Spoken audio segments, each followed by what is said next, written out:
President Trump's trip here to the UK is all about pomp and pageantry meeting insults and injury. The day has been filled with royal ceremonies. President Trump meeting the Queen, spending time with Prince Charles and Camilla, the state banquet, a visit to Buckingham Palace, and a ceremony at Westminster Abbey where the president and First Lady laid a wreath at the grave of the unknown warrior. That has been about the images, less so about the words, and more about the pictures of President Trump making his first official state visit here to the UK. Listen, he has been here before, right? He came back about a year and a half ago for what was called a working visit, but that didn't have some of the ceremony that you're seeing this time around.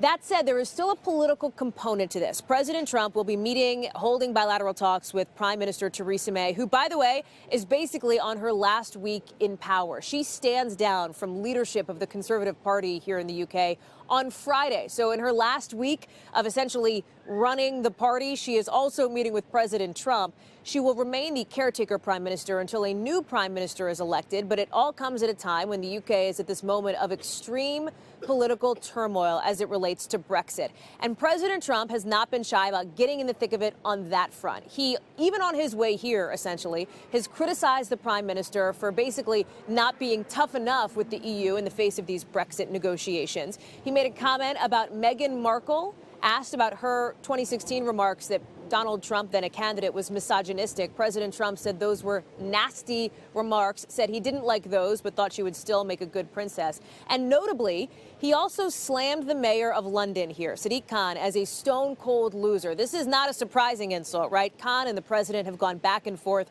ever since Donald Trump first proposed that Muslim ban, as he called it, when he was a candidate running for office. But it is partly why there are so many protests expected here in London. The streets today, so far, have been fairly quiet, at least that we've seen, but that is likely going to change on Tuesday when hundreds of thousands of people potentially are expected to be out protesting the president. This is going to be a different vibe for him than the last visit when he mostly stayed out of the city. He wasn't really coming to London much at all. The president is in Europe, of course.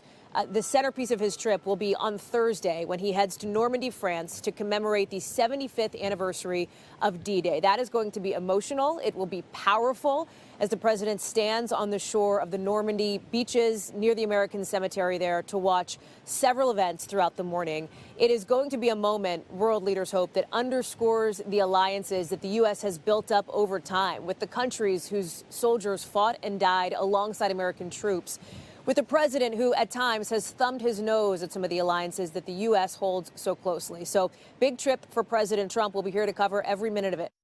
Hey, NBC News viewers, thanks for checking out our YouTube channel. Subscribe by clicking on that button down here and click on any of the videos over here to watch the latest interviews, show highlights, and digital exclusives. Thanks for watching.